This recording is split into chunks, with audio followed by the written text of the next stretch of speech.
கிருஷ்ணா குருவாயூரப்பா. இன்றைக்கி பொன்னோன நன்னாள். பொதுவாகவே கிருஷ்ணன் கோயிலில் நல்ல கூட்டத்தை பார்க்க முடியும். இன்றைக்கி அதிகப்படியான கூட்டம். இன்றைக்கி பண்டிகை தினம், அதனால் இன்றைக்கி ஓணப்பண்டிகை. கோயிலில் அதிகப்படியான கூட்டத்தை பார்க்க முடிஞ்சுது. பொதுவாகவே கூட்டம் உண்டு, பட் இன்றைக்கி பண்டிகை தினன்றதுனால இன்னும் அதிகமான கூட்டத்தை நம்ம பார்க்க முடிஞ்சுது. ஏன்னா லீவு நாள் இல்லையா, அதனால் லீவு நாள், அது மட்டும் இல்லாமல் பண்டிகை நாளும் கூட. அதனால் கோயிலில் ஏகப்பட்ட கூட்டம். எல்லா ஆண்டும் ஓண பண்டிகைக்கு 10 நாளும் 10 வகையான பூக்கோலங்களை போடுவாங்க.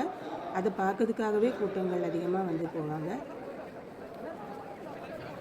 இப்போ நம்ம பார்க்கக்கூடியது பிரசாத ஊட்டு லைன் தான். இதோ கூட்டம் அதிகமாக இருந்தது. அதில் பிரசாத ஊட்டுக்காக எல்லாரும் போயிட்டு இருந்தாங்க. இதுதான் அந்த க்யூ.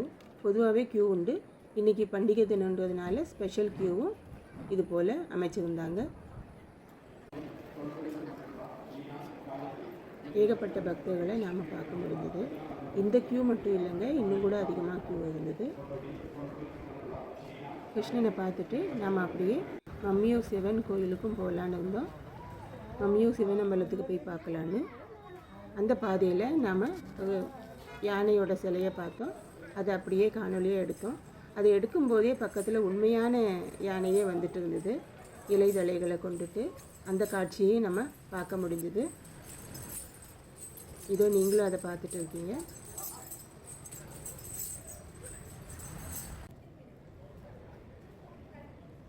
இது ஓணத்துக்கான பூக்கோலம். எல்லா இடத்துலையும் இது போல் கோலங்களை பார்க்க முடியும். வீடுகளில், கோயில்களில், கடைகளில்